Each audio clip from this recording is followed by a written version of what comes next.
Les psaumes, chapitre 1. Heureux l'homme qui ne marche pas selon les conseils des méchants, qui ne va pas se tenir sur le chemin des pécheurs, qui ne s'assied pas en la compagnie de ces gens qui se moquent de Dieu. Toute sa joie, il la met dans la loi de l'Éternel, qu'il médite jour et nuit. Il prospère comme un arbre implanté près d'un cours d'eau. Il donne toujours son fruit lorsqu'en revient la saison. Son feuillage est toujours vert.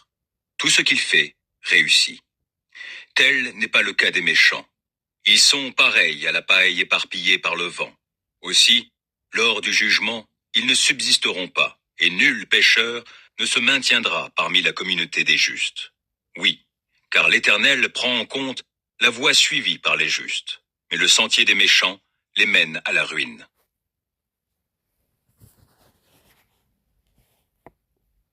Totangi nzembo ya liboso. Mibeko ya Yawe ezali etima ya mapamboli. Esengo na moto oyo alandaka te toli ya bato mabe, atelemaka te na nzela ya bato ya masumu, pe avandaka te esika moko na batioli, kasi asepelaka na mibeko ya Yawe pe akanisaka yango butu pe moi. Azali lokola nzete oyo balona pene ya mai, oyo ebotaka mbuma na eleko na yango, pe makasa na yango ekaukaka te, misala na ye nyonso etambolaka malamu. Kasi ezali bongo te pona bato mabe, bazali lokola matiti ya kokauka, oyo mopepe epanzaka.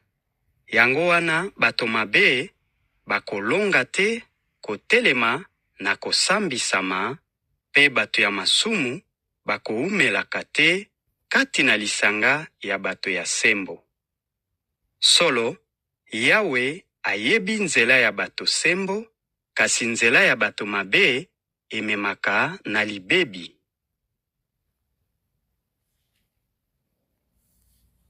Psalms, Book 1, Psalms 1 through 41. 1. Oh, the joys of those who do not follow the advice of the wicked, or stand around with sinners, or join in with mockers. But they delight in the law of the Lord, meditating on it day and night.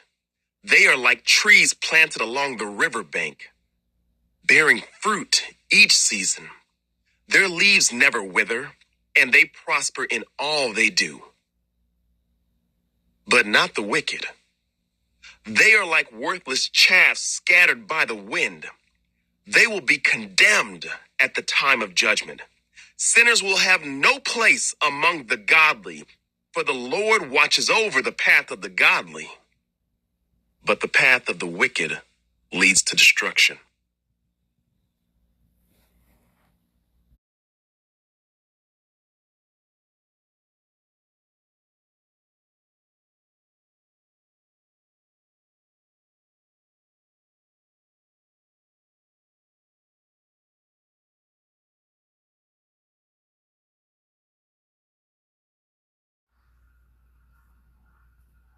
Psaume 2. Pourquoi tant d'effervescence parmi les nations? Et pourquoi les peuples trament-ils ces complots inutiles? Pourquoi les rois de la terre se sont-ils tous soulevés, et les grands conspirent-ils ensemble contre l'Éternel et contre l'homme qui a reçu l'onction de sa part? Ils s'écrient, faisons sauter tous leurs liens, et jetons au loin leurs chaînes. Mais il rit, celui qui siège sur son trône dans les cieux. Le Seigneur se moque d'eux. Dans sa colère, il leur parle. Dans sa fureur, il les épouvante, en leur tenant ce discours. Moi, j'ai établi mon roi par l'onction, sur Sion, ma montagne sainte. Je publierai le décret qu'a promulgué l'Éternel. Il m'a dit, tu es mon fils, aujourd'hui, je fais de toi mon enfant. Demande-moi, que veux-tu? Je te donne en patrimoine tous les peuples de la terre, et le monde, jusqu'en ses confins lointains, sera ta propriété. Avec un sceptre de fer, tu les soumettras. Comme des vases d'argile, tu les briseras. C'est pourquoi, rois de la terre, montrez-vous intelligents. Vous qui exercez le gouvernement en ce monde, laissez-vous donc avertir. Servez l'Éternel avec crainte, et, tout en tremblant, exultez de joie. Au Fils, rendez votre hommage, pour éviter qu'il s'irrite, et que vous périssiez tous dans la voie que vous suivez. En un instant, sa colère contre vous peut s'enflammer. Oui, heureux sont tous les hommes qui, en lui, cherchent refuge.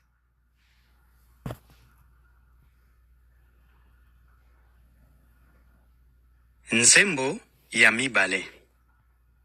Yawe abulisi mokonzi.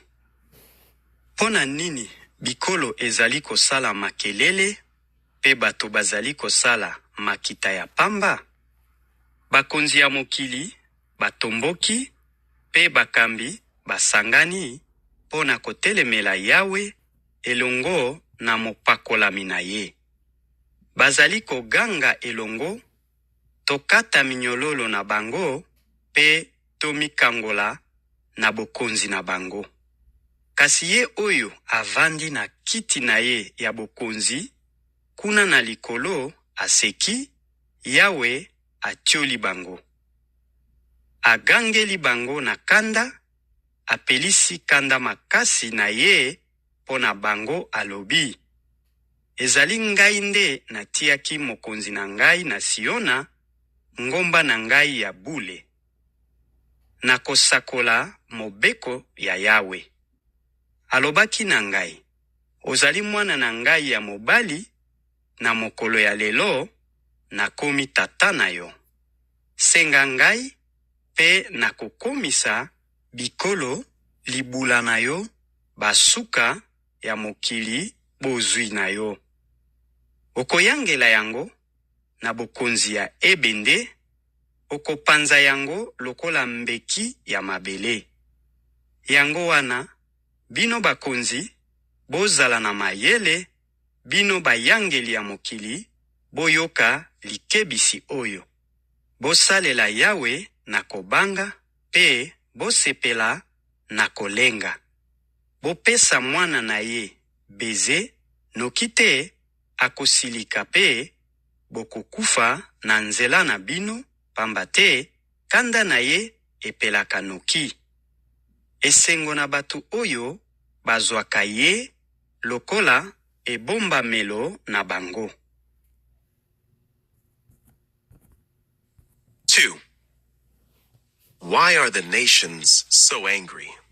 Why do they waste their time with futile plans? The kings of the earth prepare for battle. The rulers plot together against the Lord and against his anointed one.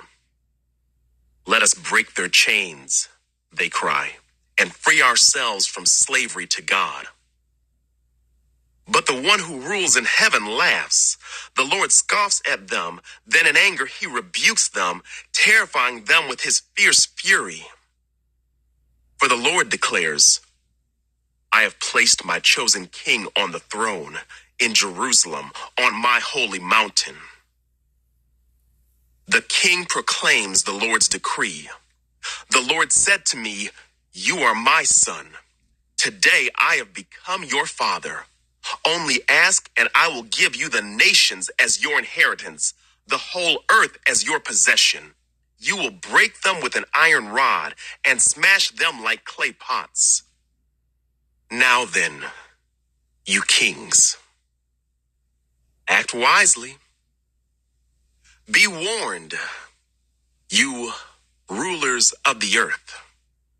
Serve the Lord with reverent fear and rejoice with trembling. Submit to God's royal Son, or he will become angry, and you will be destroyed in the midst of all your activities, for his anger flares up in an instant. But what joy for all who take refuge in him.